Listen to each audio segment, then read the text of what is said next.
Welcome to the Passive Income Machine podcast, where we show you how to break free from the grind and achieve real financial freedom in 10 years or less. My name is Ryan D. Lee, and I've helped thousands turn income into cash flow, trade fake money for real assets, and take back control over their time, their wealth, and ultimately their life. Each week, you'll get strategy, tools, and mindset to build your own passive income machine.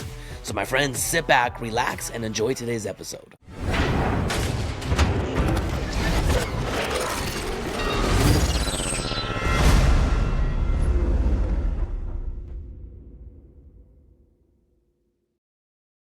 All right, my friends, welcome back to the Passive Income Machine podcast. You are on the microphone today with me, Ryan D. Lee. And today I'm going to be sharing with you one of the lessons that took me a long time to learn. Now, listen, I grew up in a very disciplined family. I grew up with a father who, he himself grew up on a farm. That dude had a job probably by the time he could walk and, made money, worked hard by the sweat of his brow all the day long. And so I grew up with this idea that you work hard, you save hard, and life is just a grind, right? And one of the biggest things that I grew up with was this idea that debt is bad. Now, let me tell you how this manifested in my life a little bit. My father, he believed in this idea that debt is bad to such an extent that he literally built the house that I grew up in with his own two hands. He would go to work an entire day at his job, and then on the nights and weekends he would come. He and my mom, I remember it clear as day when I was just a young little kid playing out in the dirt. He and my mom were hammering nails into the house, building that thing on their own. And I love that about my father. I love that about the legacy that I was raised in. I love the idea of working hard. But I want you to consider that in the world that we live in today, the rules of money have changed. Now, money changed forever in 1971, and the effects of the change when the rules changed have really been prevalent in the year 2000 and beyond. I want you to consider this. Money is no longer a store of value. Quite literally, it's an IOU. The wealthy, they understand this. And what's more, they play a completely different game with this understanding. One where they use debt as leverage, they avoid taxes legally, and they buy back decades of their life. Now, why does this matter to you? I want you to consider that in the book Rich Dad Poor Dad, one of the fundamental truths that he shared is debt is money. Now, this was a hard one for me to believe because I had grown up believing that debt is bad. And debt, I want you to consider, is neutral. It's not good or bad. It's how the individual uses it, whether it becomes good or bad for them. If you use debt as a consumer, you buy things today that you can't afford and you trade your future time. You basically mortgage your future to pay for your consumption today. But if you use debt as an investor, you're using debt to, number one, build wealth more effectively, but to number two, quite literally generate income 100% tax-free. I want you to consider this. If you got if you got in your mailbox an envelope from Visa, let's say Visa decided to send you a credit card, and on that credit card you had a $30,000 limit. Now, on that credit card, you might be excited because you could go out and blow it, right? You could go spend a bunch of money, $30,000 in this example, go on a nice vacation, buy yourself some new clothes, whatever, right? But at the end of that 30 days or whenever your credit card statement came, you would realize that even though Visa gave you the ability to spend $30,000, if you can't pay it back, all they did was give you a loan. They're using debt. You use debt as money to buy things. And at the end of the month, if you can't pay it back, you've now mortgaged your time, your future, whether that takes you 6 months or 6 years to pay that credit card off. You've now mortgaged your future for the consumption that you did over the last 30 days. But here's the reality with debt as it comes down to financial planning. Do you, at the end of the year, have to claim the $30,000 that you spent on vacations, on, dining out, on new clothes? Do you have to claim that as income and pay taxes on it? Well, no, you don't. The government allows you to not have to claim debt as income, and therefore you don't have to pay taxes on it. I mean, could you imagine if you had to pay taxes on top of interest to a credit card company? That would be double crazy, okay? But Now, you might look at this and say, oh my gosh, that is so dumb. But I want you to consider the other side of this equation, okay? The other side of this equation is understanding that if debt is money, you could actually use debt to fund your retirement 100% tax-free. It all comes down to the asset or the source of the debt that you have. If the source of your debt is Visa, you're mortgaging your future. If the source of your debt is an asset like real estate, you have the ability to access income through debt 100% tax-free. Now, why does this matter? Okay, in 1971, before 1971, let's go there. Okay, before 1971, money used to be a store of value.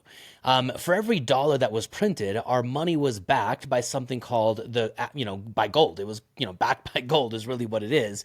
And we had a gold standard, which meant the government could not issue new currency, new money into the economy unless they had an equivalent store of gold reserved on the side. And back in the day, they used to print dollars saying it was redeemable for the appropriate amount of gold. You could literally, I don't know if anyone actually tried this, but you could literally take your dollars in and redeem it for the amount of gold that it was equal to. Okay, now in 1971, President Nixon decided to close this gold window. And what he did is he made it so the dollar was no longer backed by gold. It was just backed now by the full faith and credits of the U.S. government. This changed money from a store of value to an instrument of debt. And every dollar since 1971 has literally become an IOU, backed by debt and repaid by taxpayers. The collateral behind the U.S. debt is you and I, working and paying taxes. I mean, it's crazy when you think about that. Now, in 1971, the rules changed. And when debt became money, what it opened the window of possibility for the government to do is to finance the government expansion, to finance, projects that they wanted to work on, whether they were good or bad, and not have to raise the money by raising taxes. They would just print new money. And inside of this, what's ultimately happened is when we first went off the gold standard, we were about $5 trillion in debt. Today, we're over $35 trillion in debt because ultimately what's happened over the last 20 years especially is the monetary supply has increased by almost $22 trillion. And over this same time, the dollar has lost over 85% of its purchasing power. What this means is if you're trying to save in dollars while the system is printing dollars, you are literally falling into the trap that savers are losers. Most Americans spend the better part of April and early May just working to pay for taxes. But I want you to consider this. What if rather than, falling victim to this tax world, what if you understood how this tax world worked and you understood that debt is neutral? It's not good or bad. It's how you use it that makes it good or bad, and you used it to your advantage. If you could eliminate taxes out of your life, you would likely be decades ahead inside of your financial plan. And this is ultimately why when people like Donald Trump, I don't know if you remember, but Donald Trump, back when he was debating Hillary Clinton, in the first time he was seeking presidency, right? Hillary Clinton was just bashing Donald Trump about being this rich, real estate investor, didn't pay any taxes, just accusing him on national TV of all kinds of stuff. And you might think Donald Trump, being the man that he is, would retort back and, make a face and call, Hillary Clinton all kinds of names. But all he did is when Hillary Clinton said, you don't pay any taxes, Donald Trump leaned into the microphone and said probably the most powerful statement as it relates to taxes that you could possibly say. And only the financially intelligent understand what he actually said. Everyone else thinks he's a crook, right? But Donald Trump leaned into the microphone and said, that makes me smart. I want you to consider this. Donald Trump understands the rule of the game of money. He understands that debt is money. And when Donald Trump takes his income, what he ultimately does is, like many other rich people, he uses his assets as collateral, and then he takes loans against those assets. What this allows him to do is access debt, spend that debt just as it is money, spend it completely on whatever he wants to do. He's used his assets as collateral, amortizing the debt, and now he truly has the ability to spend money without paying any taxes. Now, this has been achieved. The same feat has been achieved by the likes of Warren Buffett, by Jeff Bezos, by Bill Gates, by several other rich individuals. These rich individuals pay very little in taxes, not because they don't make money. They spend millions, if not billions of dollars, but they're using a different kind of income. They're using phantom income via debt versus earned income, which makes you have to pay a lot of money in taxes. So I want you to consider this. If this is all true, then your pathway to financial freedom is understanding the tax code. It's understanding that if the rules of money changed in 1971 and our money truly is debt, the more you fight against that, the more you're working against the way the economy works. Hey, quick break in the content. I hope you're enjoying and fired up about what you're learning here, because if you are, the How to Retire in 10 Years Summit is the next logical step. This event is where the magic really happens, where financial freedom moves from a dream into reality right this year in 2025. Early bird registration is open, and trust me, you want the exclusive bonuses that we're offering right now. It won't last, so hit the link in the description or just head over to retireintenyears.com and save your spot. I'll see you on the inside, and back to the show. So the objective of the passive income machine is to help you do something very, very simple. It's to help you turn fake dollars, because that's really all money is today. It's an IOU. It's just it's a facade of a monetary value. Money used to be a store of value. It is not today. Money is losing value faster than almost anything else. So it's to understand how to turn fake dollars into real assets, and those real assets have to give you access to using debt to generate income. So let's talk a little bit about what an asset is, because it's important for you to understand this in order for you to fully understand how to use the tax code to your advantage. Number one, Investopedia, they define an asset as a resource expected to provide a future benefit. Now, that sounds good, right? That sounds good, but that doesn't take us far enough down the path to understand how to use debt as money to generate tax-free income. So let's go to Robert Kiyosaki. Robert Kiyosaki, in one of his books, says an asset an asset is anything that puts money in your pocket. Now, I like that because it's a very, very simple definition. If it's putting money in your pocket, it's an asset. It has value. If it's taking money out of your pocket, it's a liability. But again, this doesn't give us enough information to really understand how to use the tax code to our favor. So let me give you an updated definition of the passive income machine version of what an asset actually is. An asset is something that has inherent value. It has to be valued in and of itself, outside of anyone else's perception of value. Number two, an asset has to have the ability to be collateralized, so I can access bank money via the form of debt to spend tax-free. Number three, it has to produce an income stream. The income stream is used to then pay the debt off and generate a little bit of a surplus profit. But the real advantage is, because it has inherent value and it can be collateralized, I want to use the equity of the asset to take out debt, and the income that the asset produces to pay the debt back.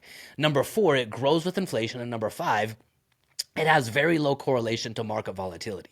So these are the five components of an asset in our present day economy with the new rules of money. It has inherent value, it can be collateralized, it produces income, it grows with inflation, and it has a low correlation to market volatility. If I can find something in our marketplace that has those five features, that is an asset that I can use to build my wealth very quickly and to generate truly tax-free income without ever liquidating the asset. I can simply leverage the value of the asset via the form of a bank loan, spend that loan as income, use the cash that the asset produces to pay the loan back, and generate tax-free income for life. Now, my friends, this is why we love the passive income machine so much, is all it is. It's a system to use the new rules of money to your advantage, right? I want you to consider this with real estate because it's the easiest to explain on a podcast. Now, we put real estate and life insurance together in a process that we call the equity mill.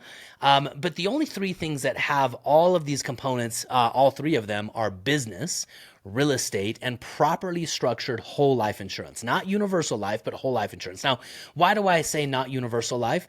Well, because universal life cannot be collateralized by a bank. Universal life carries inherent risk inside of it. A bank will not collateralize universal life and therefore give you debt against it. Now, you can get debt from the insurance company, but because it cannot be collateralized from a bank because of its risk, we don't consider it an asset. So it's business, real estate, or property structured whole life insurance. So let me use real estate as an example. Let's say I own a simple, really inconspicuous, just a nice, a B plus, A minus type of property in a great middle America neighborhood with high demand for rental opportunities. Okay. The property has inherent value in a lot of different ways. It's made with actual products, sticks and bricks, right? It has inherent value in the sense of it meets a baseline human need in Maslow's hierarchy of needs. Everyone needs shelter, right? So it has inherent value inside of it.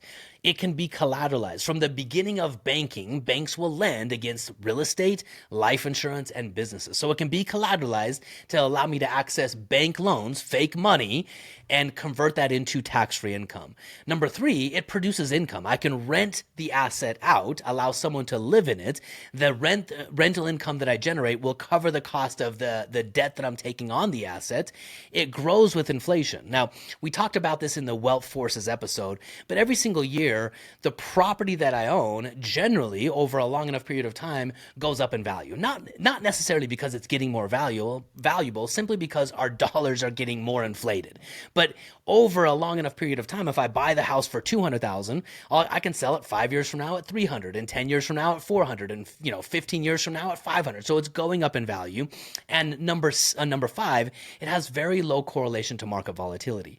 Now, people might point to 2008 and say, "Oh, the housing market crashed in 2008." That is not true. That is not true. There were elements of the housing market that crashed, but primarily what crashed were faulty loans issued in a risky way by banks. But the real estate market did not crash. Now, there were some areas that were overdeveloped, by people who had, lots of lending going into a certain area. But real estate inherently has value over time that is non-correlated to the market. Everyone needs a place to live. So those five components inside of real estate allow you, my fellow listener, to be able to generate tax-free income. You can collateralize the debt, you can use the rental income that the asset produces to pay the debt, and you can quite literally spend that debt as income.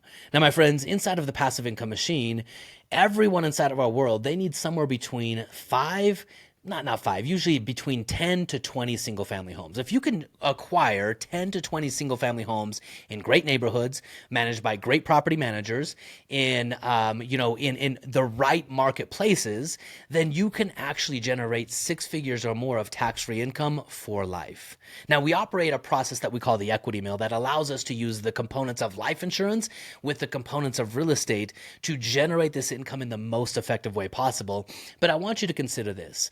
The rules of money have changed. They literally have. And if you're playing by the old rules of money, it's like showing up to play basketball, but you have been practicing football, right? Or soccer, right? You show up and your skills just don't translate. You're going to lose the game simply because you're playing a game that's governed by different rules. If you understand the rules of money, then it's simply updating your understanding of those new rules and then playing the game to win. Now, I've talked a little bit about this. I believe winning the game of money is your inherent obligation. You get one shot at this thing called life. Your time is the most important resource that you have. It's the most scarce resource that you have. And most people, unfortunately, because they're unwilling or unable to update their thinking, to align their money with the new rules of money, then most people spend the better parts of their life, the time that they have, trading time for money, hoping and waiting for one day, and then arriving at that time of life where they realize they don't have enough money to buy their life back. My friends, understanding the new rules of money allow you to take control over your money and therefore use your money to take control over your life. That's what I want for you as a listener of this podcast. If you're ready to do something about this, then I want you to do two things. Number one, I want you to share this with a friend. Number two, I want you to do something about it. Don't just listen, take action. Follow what I'm talking about on this podcast and build your wealth. build your freedom and use money as a tool to make an impact on this one life that you have to live. Rise up and live free. All right, my friends, that's a wrap for today. If you're serious, though, about turning everything we talked about into your new reality, there's only one place you need to be. It's the How to Retire in 10 Years Summit. This is your chance to learn exactly how to unlock financial freedom and build passive income in 2025. Early registration is live right now with an exclusive bonus for our early action takers. Don't miss out. Head to the link in the show notes or just head on over to retireintenyears.com and I'll catch you at the summit.